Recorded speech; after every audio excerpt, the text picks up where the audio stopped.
Bem-vindo ao Consciência Atual Podcast e a mais um episódio da saga do livro Fomos Enganados. Aqui não entregamos verdades prontas, entregamos questionamentos que desafiam a realidade como ela nos foi apresentada.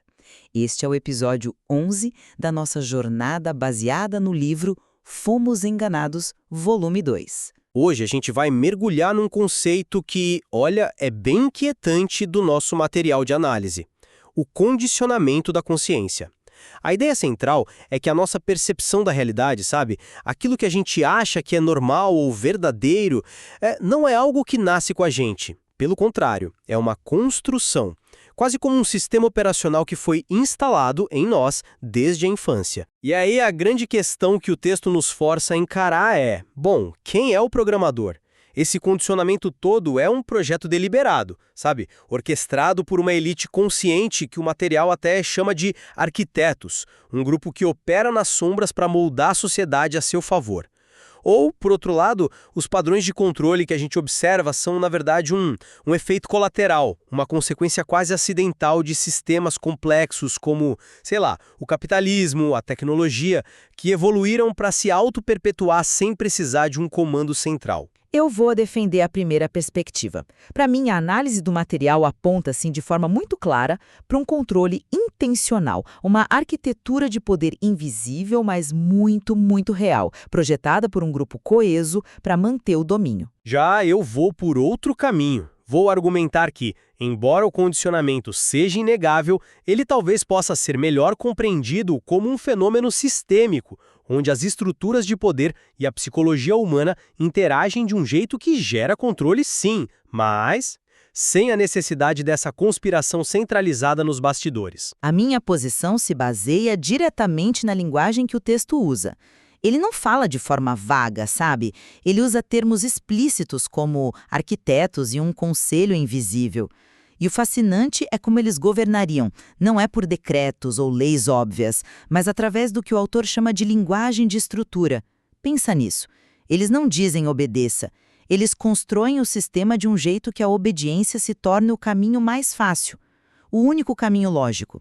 Eles usam símbolos como assinaturas silenciosas na cultura, engenharia emocional na mídia para distribuir códigos de comportamento em vez de fatos, e crises que parecem surgir no momento exato para justificar mais controle. O texto é taxativo. Os ciclos históricos não são naturais, são etapas planejadas. Para mim, a conclusão é inevitável. Existe um roteiro, e a maioria de nós está só atuando nele sem saber. A prisão é mental, e ela foi meticulosamente construída. Entendo.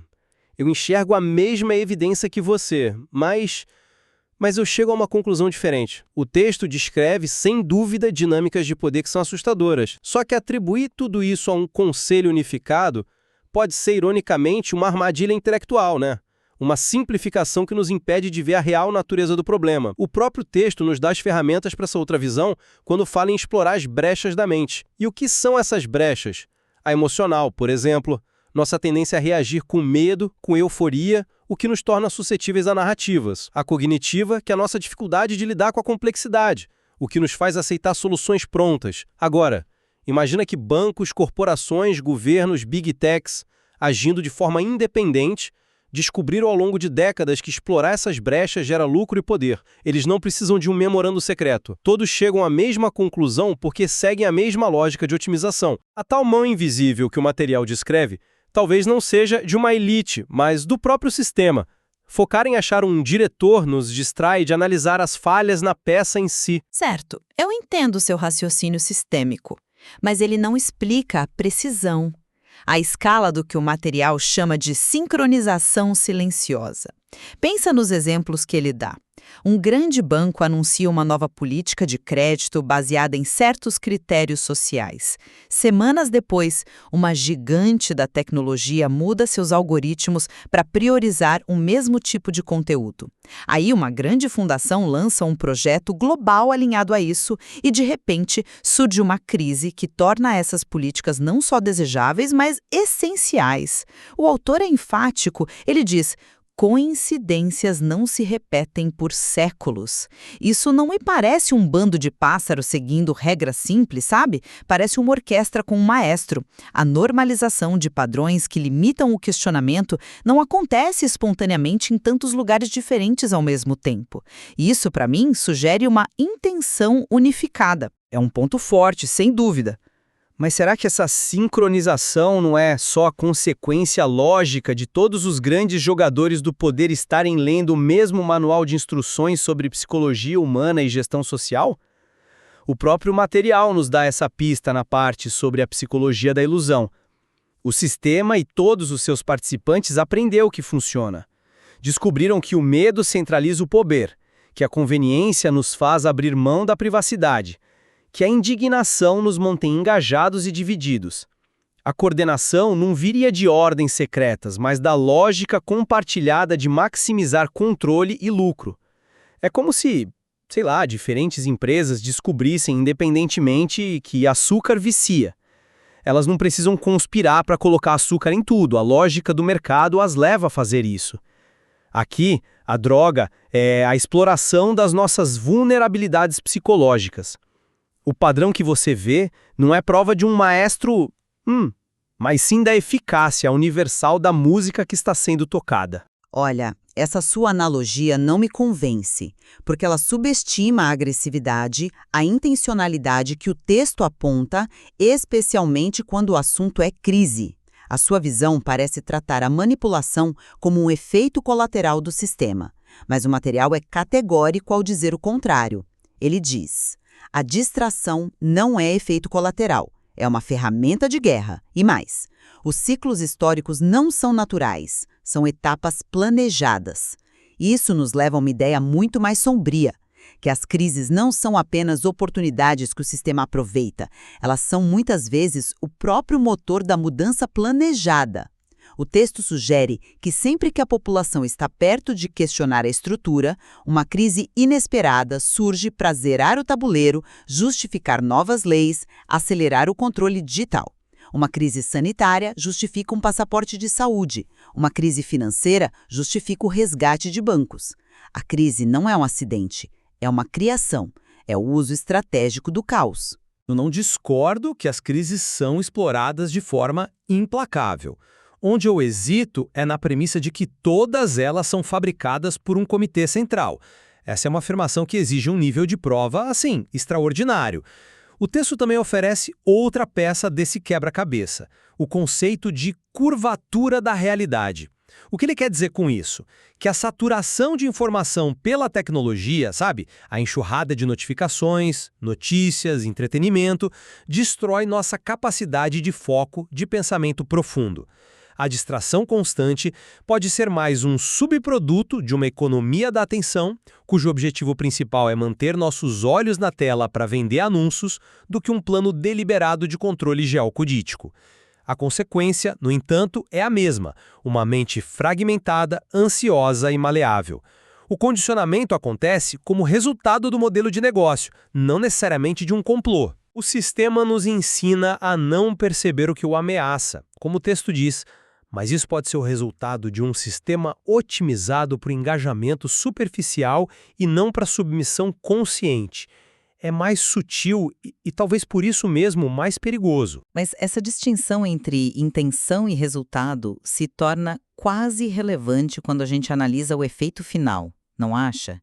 Se o resultado de um sistema de lucro é uma população incapaz de pensar criticamente, esse sistema está, na prática, exercendo um controle absoluto. E isso me leva ao ponto crucial, o despertar. Se o controle é intencional, como eu argumento, a libertação tem um alvo claro. A conclusão do capítulo é poderosa. O despertar acontece quando o indivíduo finalmente percebe que sua visão de mundo foi moldada, quando ele começa a ver quem está atrás do mundo. A liberdade nesse modelo surge ao identificar o manipulador, o diretor do teatro. É um ato de reconhecimento de uma força externa que nos controla. É quase como no filme Matrix, sabe? A libertação começa quando o Neo percebe que existe um arquiteto. Você precisa ver as grades para poder escapar da prisão. Esse é um argumento muito convincente, essa ideia de um inimigo claro contra quem lutar. Mas você já considerou a outra interpretação que o próprio texto nos oferece? Ele descreve a brecha do despertar perceptivo como um espaço silencioso entre o estímulo e a resposta. Isso, para mim, aponta para uma jornada que é primariamente interna, não externa. O despertar não seria sobre encontrar um inimigo, mas sobre entender os mecanismos da nossa própria mente. Desconstruir os automatismos que o sistema, seja ele projetado ou emergente, instalou em nós. Porque eu sinto raiva quando vejo essa notícia, porque eu sinto medo quando ouço essa projeção. A libertação, nesse caso, não é lutar contra um conselho invisível, mas sim reaprender a ver, a sentir e a pensar por si mesmo, resgatando a soberania mental. O texto diz algo fundamental. Quem controla a própria percepção não pode mais ser controlado. O foco está no próprio. A batalha final não é no mundo lá fora, mas no espaço de um pensamento, entre o estímulo e a nossa reação a ele. Eu não vejo esses dois caminhos como excludentes, na verdade. Acredito que um leva ao outro. Para começar a desconstruir os seus mecanismos internos, você precisa primeiro ter o insight de que eles não são originalmente seus. É como um programa de computador. Você só pode começar a desinstalar um malware depois que reconhece que ele está lá, que ele foi instalado por uma fonte externa e que ele não faz parte do sistema operacional original. Reconhecer o arquiteto é o primeiro passo para reivindicar a sua própria arquitetura mental.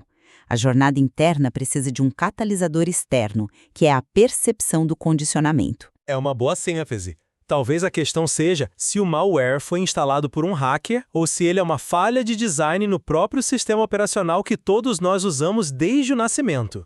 E o despertar, então, seria aprender a programar, a escrever nosso próprio código, em vez de só procurar quem instalou o vírus. No fundo, estamos decidindo se o monstro tem uma cabeça central ou se é um organismo sem centro como um cardume. Ambas as visões são inquietantes, mas nos levam a estratégias de libertação diferentes. No final das contas, para mim, a consistência dos padrões descritos no material, a sincronia global, o uso estratégico de crises, a manipulação psicológica que começa na infância, aponta de forma muito forte para uma arquitetura de controle consciente. Embora a gente não possa apontar o dedo e nomear os arquitetos, a impressão que fica da leitura é que nossa prisão mental foi de fato projetada. A normalização de padrões que limitam nossa autonomia e nosso pensamento, reforçada continuamente pela educação, mídia, cultura, isso não me parece um acidente ou um mero subproduto, parece ser o objetivo principal. Por outro lado, a possibilidade de que essa prisão não tenha um carcereiro específico, mas seja o próprio design da cela, isso permanece como uma explicação poderosa e, de certa forma, até mais desafiadora. Forças sistêmicas, tecnológicas, econômicas, sociais podem gerar os mesmos resultados de controle sem uma conspiração, simplesmente porque todas elas convergem para explorar as mesmas falhas na natureza humana. O despertar, nesse cenário, se torna um ato ainda mais profundo. Não apenas perceber o condicionamento, mas entender que ele emerge das próprias estruturas que nós, coletivamente, ajudamos a sustentar, muitas vezes sem a menor consciência disso. Concordamos, no entanto, que o ponto nevrálgico, a chave de tudo, é a percepção. Seja o controle orquestrado por uma elite ou um efeito emergente de um sistema complexo, a jornada para a autonomia individual começa no instante em que a pessoa se dá conta de que sua consciência foi e continua sendo um campo de batalha. O material nos deixa com a certeza de que a verdadeira prisão é mental, e ela só começa a ser desfeita quando a gente percebe que foi condicionado a não ver as próprias grades. Exatamente. A questão de quem ou o que é o agente final do condicionamento pode até ficar em aberto, mas o caminho para a liberdade é o mesmo: a recuperação do nosso próprio olhar. O material sugere que há muito mais a ser visto do que nos é permitido enxergar, e esse ato de ver por si mesmo, de questionar a própria percepção da realidade, é o que realmente importa e onde reside o nosso poder. Se este episódio provocou reflexões em você, saiba que essa investigação continua no livro Fomos Enganados, volume 2, disponível na Amazon.com.br. Lembrando que de segunda a sexta-feira temos episódios novos todos os dias ao meio-dia aqui no Consciência Atual Podcast. Acompanhe o podcast, compartilhe este episódio com quem gosta de questionar e siga expandindo sua percepção. Participe também da enquete logo abaixo e deixe sua opinião. Nos encontramos amanhã no próximo episódio.